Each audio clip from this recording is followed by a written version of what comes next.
There's a story in the book of Joshua that I like to read on the first Sunday of every year, and it's a reminder to me that God invites us to remember what has happened, what God has done, what's gone before us.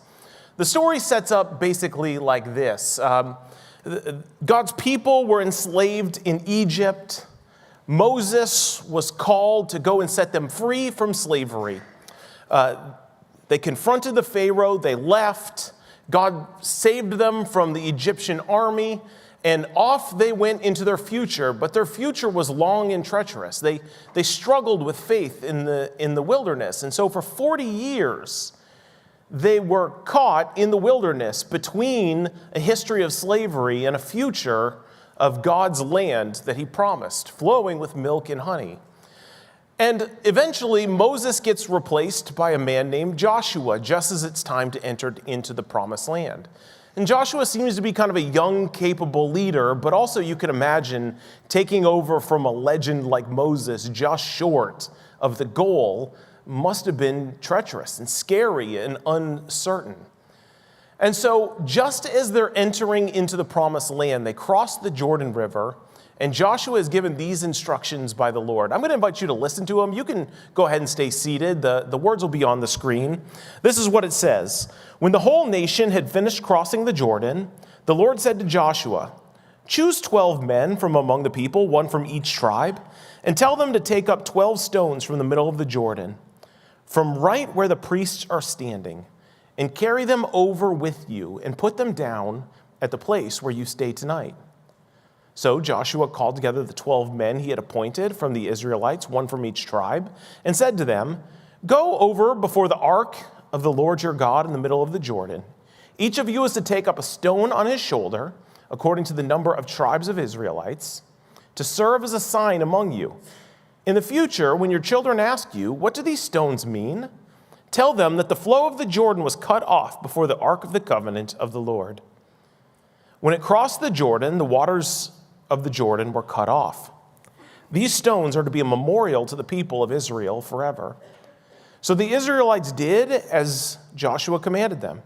They took 12 stones from the middle of the Jordan, according to the number of tribes of the Israelites, as the Lord had told Joshua, and they carried them over with them to their camp, where they put them down.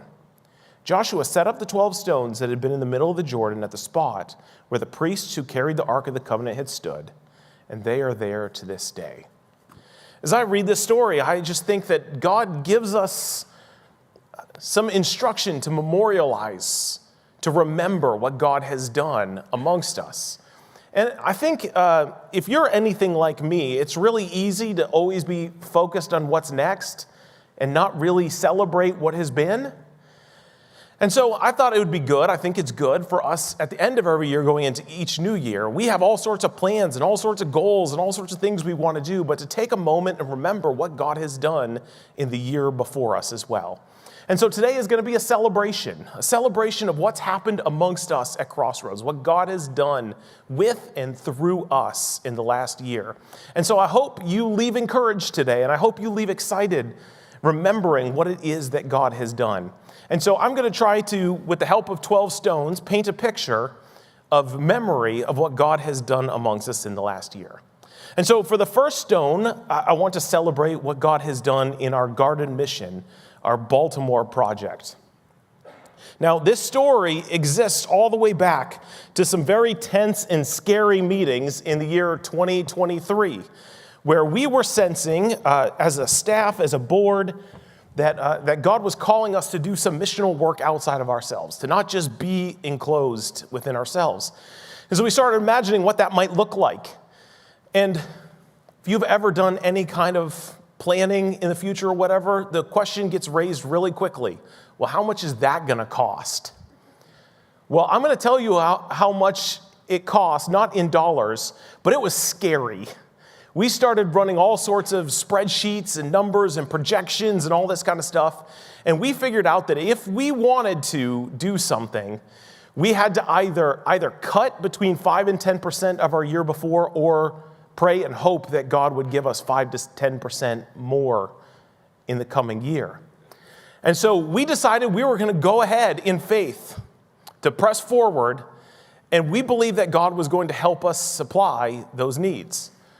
And so we went ahead, we hired Randy Clay. Randy is in the bottom right-hand corner there, if you've not met him before. Randy was, in the year 2023, this close to moving to Asia to be a missionary, which was great. He was going through the process with us. We were all very excited for him. And he told me and us that he had this sudden crisis of conscience that God was calling him to be a missionary and an evangelist, and he was afraid that the job he was about to take was very similar to just the job he had been doing in Howard County forever. And why did he need to go across the world to evangelize when there were people who needed Jesus here? This is where he was stuck. And so normally I'm very pro worldwide mission. Don't hear me wrong, but I kind of agreed with him. Thought, what if we did something here? And so we hired him, and we started going and moving. We started having meetings. But then eventually as well, we realized that all of the property in the neighborhood that we were in was getting bought up at a rapid pace.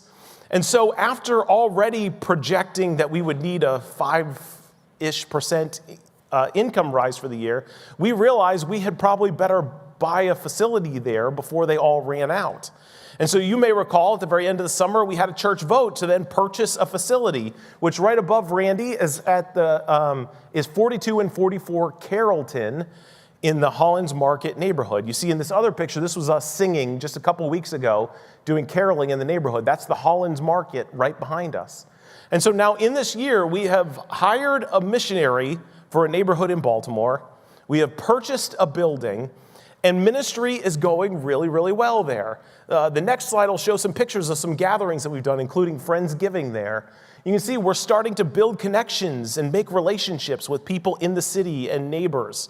And people know Randy. It's amazing. Whenever I go down there, people just stop and see him. This building that we're in right now is before we finished our current building that we're working on, is a neighbor that has partnered with us and let us use space temporarily. And then when we just had Christmas Coffee House a few weeks ago, there were about 5 or so people from that neighborhood in Baltimore that came out here to celebrate Coffee House with us for the Christmas season. And so we're just really excited to see the doors that are opening and the way that we're getting moving and opportunities for us to share the gospel in the city of Baltimore. And this year we're making even more plans to make more connections and to really, really help people find Jesus in the city. So we're really excited about what God has done through moments of fear and planning and uncertainty. God has opened door upon door upon door, reminding us that this is something that we are called to, and God is blessing that. The second stone I want to share with you is about our young adult groups that have really taken off in this last year. When I first became pastor here in 2018, I noticed and started asking a question on the regular: where are all the young adults here? I was in my mid-30s at that point, and there were a lot of people here that looked like me, lots of late 30s, early 40s folks and up. There were a lot of teens and kids, but there was hardly anyone between the age of 20 and 35. And the answer that I finally landed on after conversation was that we had launched a couple of churches, and most of the people who've been leaving youth group went to plant those churches. Now, that's a good thing. There's nothing wrong with that. That's exciting that we were planting churches and sending people. But we had this hole in our church of young adults. And so since the pandemic, we've tried to become really intentional about trying to make space for young adults. And one of the things, I started asking folks who went to some of these church plants, why did you choose to go to the church plant instead of staying at the church you grew up in? And they would all look at me like this was a trick question. And I'm like, no trick question. No harm, no foul. It's okay. I'm glad you're there. We're not in competition with each other. Would you just tell me why you chose to go?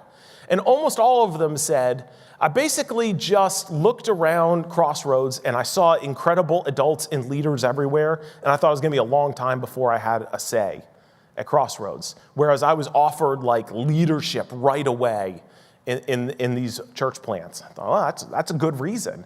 And so this is not everyone's reason. It's not 100% the case, but this is just kind of what I was told on the regular.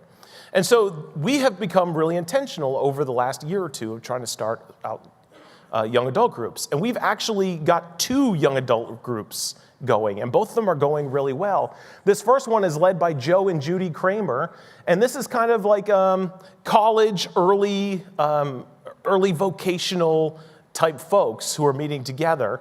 And you can see that this was a Christmas party over to the left just the last couple of weeks.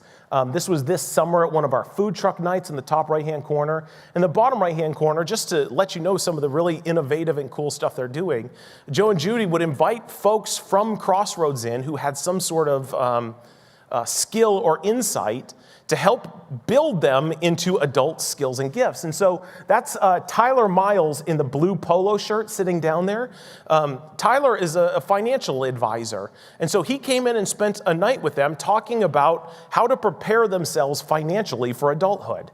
Things like investing and tithing and saving and what this looks like and how this can work. And you can see all of those young adults are really, really engaged and intrigued to hear about this. And so what an incredible gift to have a wise financial planner and advisor who's willing to spend time with these young adults to help them really think about growing into maturity as adults. And then, so this one group is meeting, and then Pastor Austin started a second group as well. And so we've got other pictures here. I should probably grab my stone before I get 3 or 4 in, right? And so Pastor Austin wanted to start a second young adult group with a different focus so that they're not in competition with each other. But this group is more like 25 to 35-year-olds who haven't been married yet. And you can see that they go on outings together. I love this picture of the ladies throwing axes. And listen, I'm way too old and also very happily married, but that actually kind of makes me want to join that group to go throw axes. That looks pretty cool. And then you can see some of their other gatherings together on the right-hand side here as well. And so these are people who are maybe a touch more established, a little older in their careers, but they've been getting together as well to build camaraderie and friendship and also to grow together in the faith as well. And so I'm really excited to see what God is doing in starting these young adult small groups. For our third stone, I want to talk about Crossroads Youth, if we could.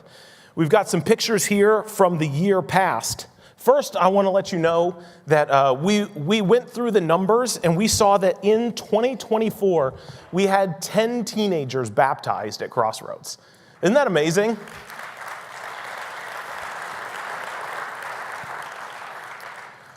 Wednesday nights, they gather here, and we have right around 90 who attend every single Wednesday. This year, they went on their first retreat. We used to do retreats back in the day, but since COVID, just things have been weird, right? But we re-engaged with doing a retreat this year, and we filled up an entire commercial bus with teenagers and adults and drove them to Harvey Cedars. And you can see how many there are in the bottom right-hand corner. That's their retreat picture. I think that's taken by Thomas's drone. Is that right, Thomas? Yeah, that's what I thought. So you got this drone picture right there as well. It's pretty cool having techie guys who can do stuff like that. Next week, we're going to talk a little bit more about youth ministry and what God is doing among our young people. But I wanted you to know and to see the amount of teenagers who are being touched and reached and connected with by our youth ministry, and see the effectiveness in terms of how many are making proclamations of faith. At that youth retreat, Pastor Jen tells me that all but 2, I don't know what to do with those 2, but all but 2 said that they were profoundly impacted in their spiritual life by that retreat. About 10 of them, 9 or 10, said that they made a decision to lean into their faith with their entire life at that retreat. And so we're seeing incredible things happen among our young people. And I want you to know, I see a lot of you in here who are youth leaders. If you ever want to know, meet them and talk to them. But we need prayer for our young people. If it's not your thing to hang out with teenagers, that's okay. Pray for them. They need all the support that they can get because growing up is tough. And it seems to be getting tougher and tougher. And yet, even in this toughness, God is moving among our teenagers. Stone number 4 that we want to talk about is Crossroads Kids, which is also an exciting ministry that we have happening here. Here's just some pictures of some gatherings that they have around the building, mostly on Sunday mornings. So the bottom right-hand corner is Pastor Liz on Christmas Eve. We have just an incredible kids ministry here. And this year has been a year of transition. Pastor Gretchen moved on to Michigan, and just immediately, Pastor Brian, our executive pastor, and I started focusing in on trying to get Liz to take the job. Pastor Liz is now our children's pastor, of course. You may or may not have seen her today, but she is dressed in a very interesting way. So you should go check that out before you leave. She's got a hat with an umbrella on and a raincoat. She is really, really good at this job and really, really connecting with our children. You may or may not know that our 11 o'clock service has not really rebounded as well as our 9 o'clock service since the pandemic. And so for a while, we were wondering, should we just do all kids at 9 and nothing at 11, or what do we do about this? Should we encourage people to go to 11 and not go to 9? It was just a mystery to us. But since Liz took over as children's pastor, we have started setting record numbers since the pandemic at our 11 o'clock service. She's done an incredible job of building excitement back into that service, and we're seeing some growth there for the first time in a long time. She's wanting to dig into Family Sunday, which I know many of you who are parents, Family Sunday can feel like such a burden because you're coming to church and they're going to wiggle and be loud, and is that distracting to people? And I know we're always up here telling you this is important to their development. We want your kids to feel like they're a part of the church and not just in babysitting. And we try to tell you all this stuff, and I know it still can be stressful. But one of the things that Liz has done as well is try to lean into that even further by starting this year a brunch in between the services. And that was incredibly well attended by families. And so Liz has got all of these dreams and imaginations to really, really pour into your children, into Crossroads Kids. And I'm excited to see what God is going to do through her ministry in the coming years. And again, I plead with you to pray for our teenagers, but pray for our kids as well. Pray for our kids' ministry. Oftentimes, whole families will find Jesus because of kids' ministry. And so please be in prayer for us in that area as well. And so as long as I've talked about all the young people in church, I figure I ought to talk about our more mature folks as well. And so this last year, we've had, for the first time in a long time, incredible growth in our 55-plus ministry. For the longest time, going to a 55-plus ministry gathering here was, it'd be, 15 to 20 people. And we started calling it 55-plus because we wanted people who were 55-plus to think they could go. And it seemed to be that if you were 56, you thought, that's not for me, that's for the 80-year-olds, I'm not going to that. It's okay.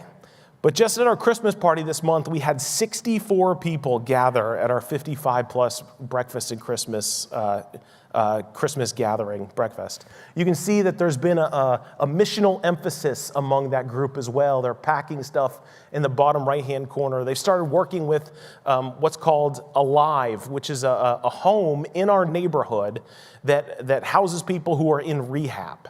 And so they've started partnering with that organization as well. And so there's a missional emphasis as well as a connection emphasis. And we've seen incredible growth in that group as well. And so we don't ever want to just be a church for kids or teenagers or young people. We want to be for all ages. And it's incredible to see this incredible growth among our 55-plus folks as well.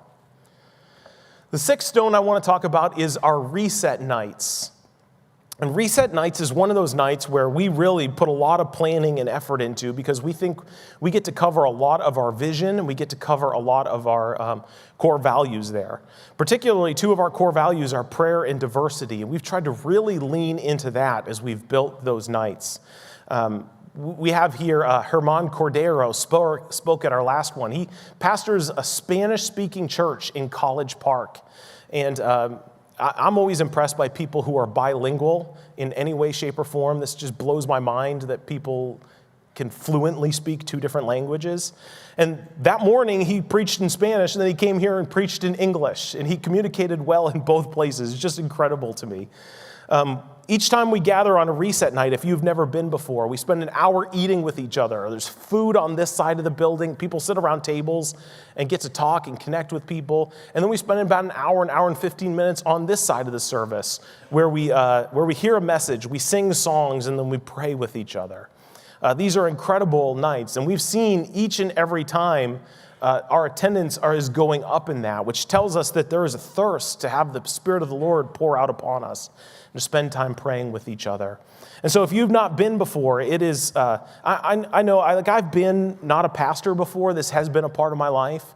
And when people say, like, oh, come to the prayer meeting, I think to myself, no. I mean, I've been that person before. I really have. But this is not that kind of prayer meeting. Like, I've sat in the prayer meetings before where I just sit at an altar and it's quiet for an hour and I think, when's this going to end? I'm kind of hungry. This is not like that at all. It's way more engaging, way more alive, way more exciting. And I would love for you to try one of them out. We do one once every quarter. We've done 4 in the last year. And we're up to the point where like 120 to 130 people are coming. It's an incredible experience. So I invite you to consider coming to one of those one of these days.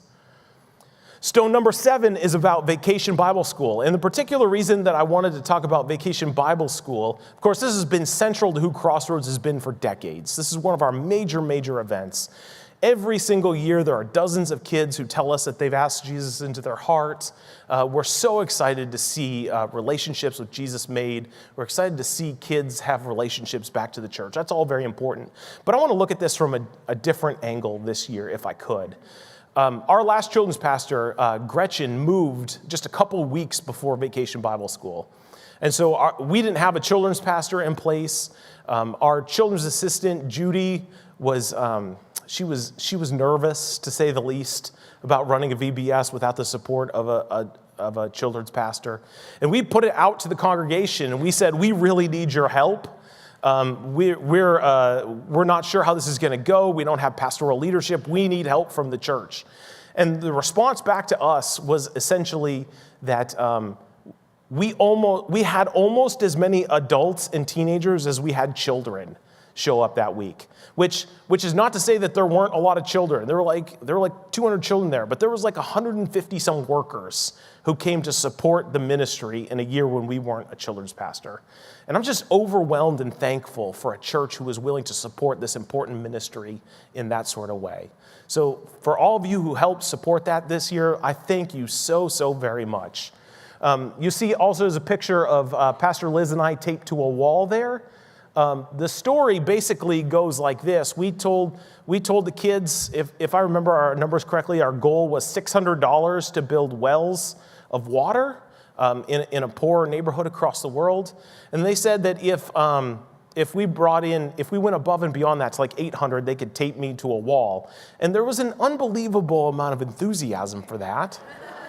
I don't know why, but there's a lot of enthusiasm for that. And so we hit that in like the 3rd or 4th night, at which point I tried to talk Liz into saying, why don't we keep going? Why don't we keep pressing? If we can get to 1,200, how about they tape you to the wall too?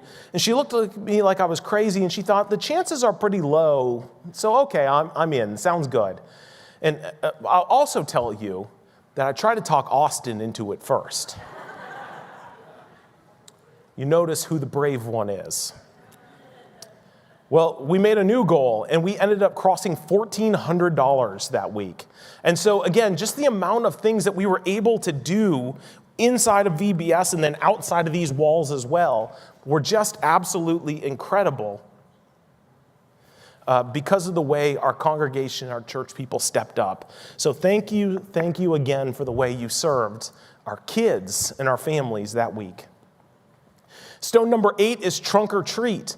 And the reason I want to talk about this is another thing we've done forever. This year, going into Trunk or Treat, we sat in staff meeting and talked long and hard and serious about what the point of doing this anymore is.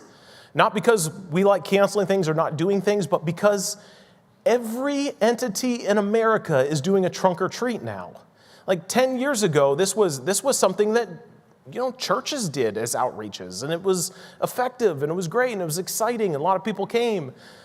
The day before our trunk or treat, my daughters were playing in softball tournaments in Howard County, and I was driving between them. The day before, I drove by 3 trunk or treats, and I thought to myself, there's just no future for this. If everyone's doing a trunk or treat, what is the point?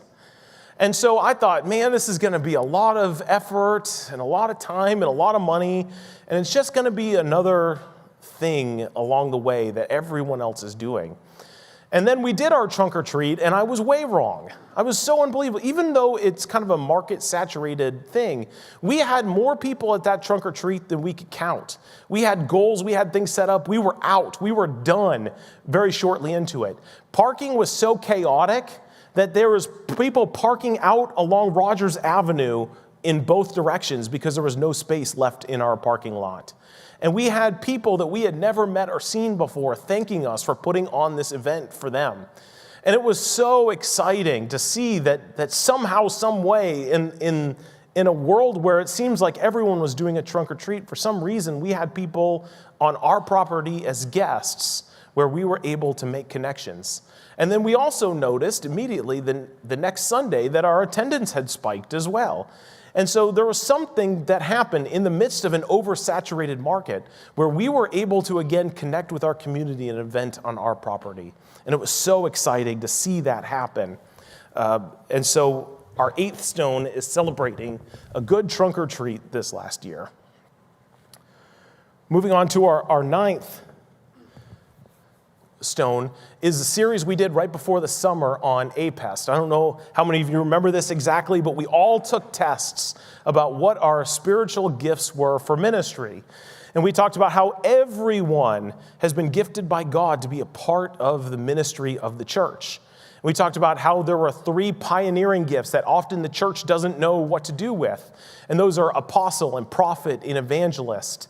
And these are different ways of reaching out beyond the church, and how there are 2 more settling gifts or developing gifts, teacher and shepherd, and how many Christians who have those gifts, those are incredible gifts, they're useful in running a church. And so a lot of times if you have gifts outside of shepherding or teaching, it's kind of hard to know what to do with yourself because it's just so easy to keep using and plugging in people who have shepherds and teachers. It was an incredible time in the life of our church to hear people thinking and imagining what they could be and what they could do and how they could be used by God in their work, in their neighborhood. All sorts of ideas came out of that series. And it was so exciting for me to see people really thinking hard about how God had created them as a person. If you weren't a part of our church when we did that, or you have no idea what I'm talking about, it's pretty easy to find, and it's called APEST, A-P-E-S-T, APEST test on Google. I would recommend you taking one and see what you come up as. And my favorite comment that I got over and over and over was, I took the test and I kept hoping, please not evangelist, please not evangelist, please not evangelist. And then I came up as an evangelist and I was mad. I understand. We talked a lot about how even things like these things get a bad rap, that evangelist doesn't mean that you have a pocket full of tracts and you have to stand on a corner with a bullhorn. That can mean being a cheerleader for the church, a cheerleader for Jesus, a storyteller. We talked about all these ways in which God can use us. It was really incredible to see people finding themselves in their gifting. Stone number 10 is we started and we have thriving some communities on mission at Crossroads. And communities on mission have been this plan of discipleship that we've started in the last year or so of trying to marry mission with discipleship. And so currently we have 3 communities on mission. One that works with GLUE, which is a national organization that connects them with local churches for people who are having mental health crises or looking for some assistance outside of themselves. We have a group of people who meet together to support that, and that organization sends people to us, and we get to help people who are in crisis. Another one is Foster the Family, which is an organization in Catonsville that works to support families who have taken the risk of entering into foster ministry. And the last one is a group of families that put together sandwiches once a month in our building and give them away to people who are hungry. And they meet as well, discipling their children and each other, as well as teaching their kids to serve, especially homeless and hungry folks. And there's one other community on mission that I'm not going to talk about that may be starting soon that we're also very excited about. But the idea of these things is that a lot of folks in our world today are really, really into the idea of giving back and serving and justice and these sort of things. And they may be interested in that before they're interested in church attendance or Jesus. And so we think as well that there's an invitation of Jesus for us to care for tangible needs of people as well as their spiritual needs. And so we're trying to create these communities on mission which invite people, even before they're willing to come to church, to maybe partner with and to get involved in doing something good that also then leads to a component of discipleship as well. And so the way I first heard about this that I thought was great is that churches kind of, they start with worship and everything is about getting people to come to worship. And then some people filter into discipleship. And then some people filter into mission. And the American church has always done it in that direction. Come to our church, then belong, then you might want to grow, and then you might want to do something for Jesus. But the world, especially in the West, seems to have changed, that lots of people want to do things, but very few people want to go to church. And so what if you just change the model backwards? Invite people to mission and hope that they latch on to discipleship, which will then invite them, hopefully, to become a part of a church. And so this is kind of the thing that we have in mind as we're trying to build these out. And we are open to ideas and leaders who want to be a part in starting these sort of things. And so if there's anything about that is interesting to you, you can feel free to talk to me, and we would love to see if we could get something going. So our 11th stone, we're almost done here. We're almost done. Our 11th stone is caring for neighbors. I want to let you know that this year, Crossroads gave, with no strings attached, outside of our building, not just in our ministries, $26,139 to people. This includes cancer patients, paying for funeral costs for families that couldn't afford it, supporting single moms who lost their jobs, homeless folks with children. We've helped pay utilities for elderly people who couldn't keep up with the cost of rising bills. Beyond that $26,000, we also just did an angel tree, which we have pictures of at the top there, where we partnered with multiple organizations within the county to help people bring Christmas to life for those who couldn't afford it. And I was really excited among all the things. It was so great. I was excited to see people bring in 3 bicycles. Bicycles aren't just cheap. You can't just go to the dollar store and get them. But one child asked for a bicycle, and they provided the whole family that they worked with bicycles, going above and beyond. Marjorie Bailey, who's in the center and the top there, led that effort this year. And it was incredible to partner with multiple organizations to make a Christmas come alive. We also this year reached out to Grassroots, which is an organization in Howard County that does all sorts of crisis intervention from mental health to homelessness. And we gave them $10,000 to help support their ministry as well. And so it was incredible to be in a position this year where we were able to be so generous outside of our own congregation, helping people with tangible needs and doing so by the name of the church and the name of Jesus Christ. And then finally, our 12th stone that I want to talk about is the financial blessings of this year. I want to bring back to the end where we started.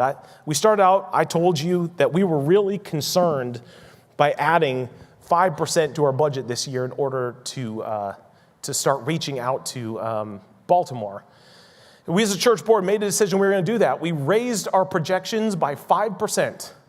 Just sensing that God said it was okay and that God would answer our prayers. And so we decided we were going to raise 5% more than we had in any year before. And this is in an era and a time where giving to churches is in decline across America. And yet we made a decision that God was telling us to raise raise what we would bring in and what we would spend by 5%. And so we started out the year, you may remember this, last January we came to a church service in here and the heat was broken and it was freezing. It was just the most miserable church service that I've ever been through in my life, although it is a good way to get the pastor to preach shorter, to be honest. And we found out that in this year that we were going to raise money to do more outreach and more community involvement. Brian, our executive pastor, realized that this building turned 20 last year, this part of the building, and that building turned 50 in the same year, which means things start breaking. And we did not plan in our budget that heaters and air conditioners would go out this year. And we had 2 of them go out and have to be entirely replaced. And so by the time February came, we were already behind our projections of spending. We thought we were in trouble. We had projected to do all of this stuff in Baltimore, and now we had things breaking that we weren't planning for. And so it was scary. And we started noticing by the time we got to the summer that every single month had been above income of what we had projected for that month. Every single month except for one by the time we got to the summer. And we thought, oh, that's great. And then in the summer we realized, we've got to start thinking about our fire protection. And once you do fire protection, then suddenly you have to do everything. That's just, you're no longer grandfathered. And I've got our fire panel up in the upper right-hand corner. You might think, I don't know anything about that. What's that all about? I want to draw your attention to the yellow in the center at the top. That is what they called in the Stone Ages a floppy disk.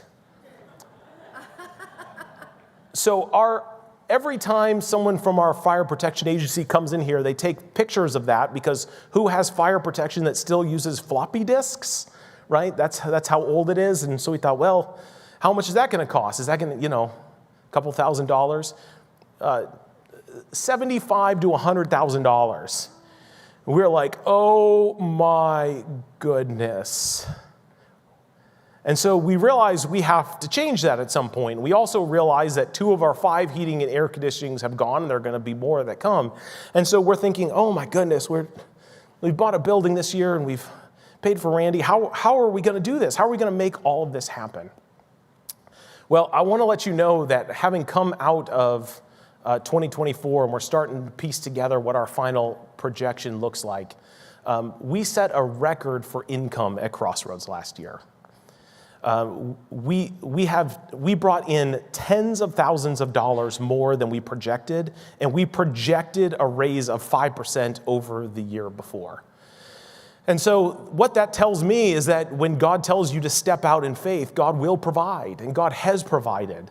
And I want to thank you because while God has provided, it has taken you saying yes as well to do your part of giving your hard-earned money back to the church and back to God, that the ministry can continue. And so for those of you who have given this last year, you have helped us in times where we were scared. You have helped us in times where we were uncertain. You have helped us in times where we thought God was calling us to something, but we weren't sure if we were going to be able to pull it off or not. So from the bottom of my heart, I want to thank you for the way you've contributed to the church and the way that you've helped us be a little less scared about probably sometime soon having to bite the bullet and pay for a new fire protection plan for this building, and how when things break, we can keep doing ministry among our kids and our youth and in Baltimore and on and on and on, because you have been faithful to give. And so we're excited by the way we chose in faith to think God was leading us somewhere, and God provided above and beyond what we ever could have imagined. And so it's just incredible to be a part of a congregation who's so faithful and seeing God move in such incredible ways.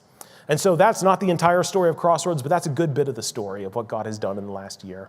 And hopefully you've seen yourself in some of this. You've participated in some of this. You've been there. You've been a part.